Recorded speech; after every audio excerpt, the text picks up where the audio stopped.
ये है क्लास 8 का social and political life chapter 1 the Indian constitution, जिसे कि हम आगे बढ़ाते हैं। ठीक है, अब हमारा यहाँ पे एक टॉपिक द इंडियन कॉन्स्टिट्यूशन की फीचर्स, यानी कि भारतीय संविधान मुख्य इसकी भूमिकाएं या खूबियाँ। By the beginning of the 20th century, 20वीं सदी का प्रारंभ से the Indian national movement had been active in the struggle. भारतीय राष्ट्रीय आंदोलन जो था वह सक्रिय था संघर्ष में, किसका, तो फॉर इंडिपेंडेंस, आज़ादी के लिए, from British rule for several decade, अंग्रेज हुकूमत से बहुत दशकों के लिए। ठीक है, during the freedom struggle the nationalist had devoted, और आज़ादी के संघर्ष के दौरान राष्ट्रवादियों ने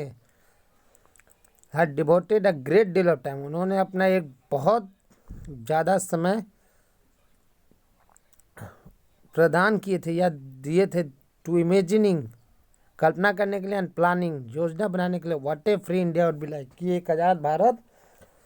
किस तरह का होगा। Under the British they had been force to obey rules, और अंग्रेज के नियंत्रण में उन्हें उस नियमों को मानना पड़ता था। That they had very little role in, जिससे कि बनाने में उनका बहुत कम भूमिका था।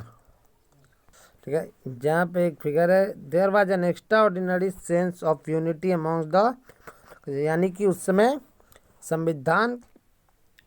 सभा के जितने भी सदस्य थे उनमें बहुत ज़्यादा एकता दिखता था। Each of the provision of the future constitution, हर कोई भविष्य संविधान के प्रावधान में लगा होता है चर्चा में। ठीक है, यहाँ पे एक फिगर है जिसमें कि दिखाया the above photo shows Sardar Vallabh भाई पटेल ए परमानेंट मेंबर, यानी कि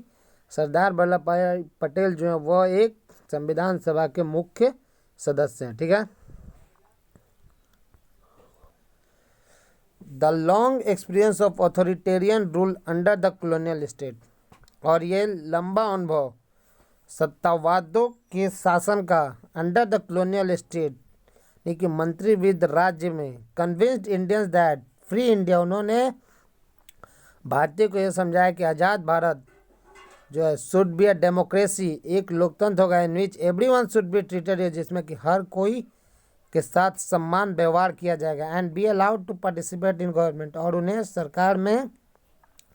भाग लेने की भी अनुमति दी जाएगी। What remain to be done then was, और करने के लिए क्या बचा हुआ था इसके बाद, to work out the ways, उस तरीक़ों के साथ काम करना,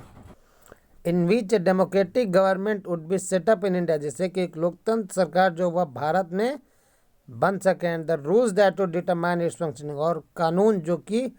उसके क्रिया उसके काम करने का तरीका का निर्माण करेगा। This was done not by one person, यह केवल एक व्यक्ति के द्वारा नहीं किया जा सकता, but by A group of around 300 people, बल्कि 300 लोगों के एक समूह के द्वारा हो सकता था। वो become members of the constituent assembly, जो कि संविधान सभा का सदस्य बने इन 1946, 1946 में, and who meet periodically for the next 3 years to write Indian, और जो कि अगले 3 साल तक समय समय पर मिलते रहें, जिससे कि भारतीय संविधान को लिखा जा सके। अब यहाँ पे एक फिगर है, देखिए किसका है, बाबा साहेब डॉक्टर अम्बेडकर। ठीक है, ये इनका figure is known as the father of the Indian constitution, जिसे कि भारतीय संविधान के जनक या पिता भी बोलते हैं। Doctor Ambedkar believe that his participation in the constituent assembly, doctor Ambedkar को यह विश्वास था कि उनका जो भागीदार है या सहयोग जो है किसमें, तो संविधान सभा में, हेल्प द शेड्यूल कास्ट, यानी कि शेड्यूल कास्ट जो कि छोटे जाति हैं उन्हें मदद करेगा, get some safeguards in the draft constitution, जिससे कि कुछ सुरक्षा मिल सके जब संविधान का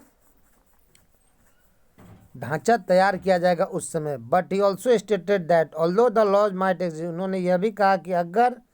कानून मौजूद होता है, schedule caste still had reason to fear, तब भी शेड्यूल कास्ट को डरने का एक कारण मिलेगा, because the administration of this laws were in the hands of caste India, क्योंकि इन कानून का प्रशासन जो अधिकारी थे वे हिंदू थे। ठीक है, the members of the constituent assembly had a huge task before them, और संविधान सभा के जो सदस्य थे उनके समक्ष एक बहुत विशाल कार्य था। The country was made up of several different communities who spoke, और देश बहुत सारे समुदायों से मिलकर बना था जो बोलते थे डिफरेंट लैंग्वेज, भिन्न भिन्न भाषाएं, बिलोंग टू डिफरेंट रिलीजन्स, भिन्न भिन्न क्षेत्रों से संबंधित थे या जुड़े थे, एंड ए डिस्टिंक्ट कल्चर, और उनका अलग संस्कृति था। Also when the constitution was being written, India was going through considerable turmoil. ठीक है, और जब संविधान लिखा गया तो उस समय भारत जो था वह बहुत ही महत्वपूर्ण उथल पुथल के साथ जूझ रहा था। The partition of the country into India and Pakistan was imminent, और भारत और पाकिस्तान के बंटवारा जो था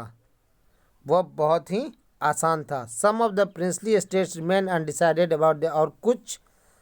जो कि यानी कि राजाओं का जो राज्य था वह अभी भी अपने भविष्य के बारे में दुविधा में पड़े हुए थे। And the socio economic condition of the vast mass of people, और सामाजिक आर्थिक हालात बहुत विशाल लोगों का जो था एपियर डिसमल, वह खत्म होता हुआ मौजूद हो रहा था या ऐसा प्रतीत हो रहा था। All of this issues played on the minds of the members of constituent assembly as they drafted the constitution. ये सभी मुद्दे जो थे वह संविधान सभा के सदस्यों के मस्तिष्क में घूम रहे थे as they drafted the constitution, जब वह संविधान का ढांचा तैयार कर रहे थे। ठीक है, they rose to the occasion and gave this country a visionary document. वह एक समारोह या स्थल पे एकत्रित हुए एंड गेव दिस कंट्री, उन्होंने इस देश को एक दृष्टि दी, डॉक्यूमेंट एक दस्तावेज, दैट रिफ्लेक्ट्स रिस्पेक्ट, जिसमें कि सम्मान झलकता था, for maintaining diversity while preserving national, जो कि विविधता का बचाना और राष्ट्रीय एकता का मान करना और उसे भी सुरक्षित करना। The final document also reflects their concern for एराडिकेटिंग,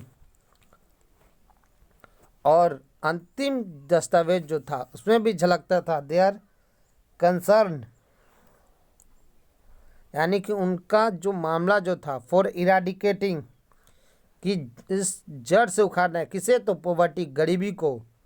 किसके द्वारा, थ्रू सोशियो इकोनॉमिक रिफॉर्म्स, सामाजिक आर्थिक सुधार के द्वारा। ठीक है, अंतिम दस्तावेज में क्या दिखाया गया कि गरीबी को जड़ से उखाड़ना है किसके साथ, तो सामाजिक और आर्थिक सुधारकों के द्वारा, as well as emphasising the crucial role the people can play, और उस महत्वपूर्ण भूमिका पर जोर देना जो कि लोग निभा रहे हैं इन चूजिंग देयर रिप्रेजेंटेटिव, अपने प्रतिनिधि को चुनते समय। ठीक है, listed below are the key features of the Indian constitution, नीचे भारतीय संविधान के कुछ मुख्य खूबियां दिए हुए हैं। वाइल रीडिंग दीज, इसे पढ़ते समय, keep in mind the above mention concern of diversity, मस्तिष्क में यह भी रखना ऊपर दिए गए उल्लेख जो कि कंसर्न्स ऑफ डाइवर्सिटी, यानी कि विविधता का जो मामला है, यूनिटी, एकता का, सोशियो इकोनॉमिक, सामाजिक आर्थिक सुधार, and representation that the author's of this document grappling with, और उन प्रतिनिधि जिससे कि इस दस्तावेज के लेखक जो है, यानी कि संविधान के जो लेखक है, वे आर ग्रैपलिंग विद, जिससे कि वह ये सभी समस्या जिससे कि वे लोग जूझ रहे हैं, ग्रैपलिंग मतलब जूझना। Try and understand the ways in which they try to balance, कोशिश करो और समझो उस तरीके जिससे कि वह कोशिश कर रहे हैं संतुलित करने के लिए दिस कंसर्न्स, इन मामलों के बारे में, विद देयर कमिटमेंट, अपने प्रतिबद्धता के द्वारा, टू ट्रांसफॉर्मिंग इंडिपेंडेंट इंडिया, कि एक स्वतंत्र भारत को परिवर्तित करना, into a strong democratic society,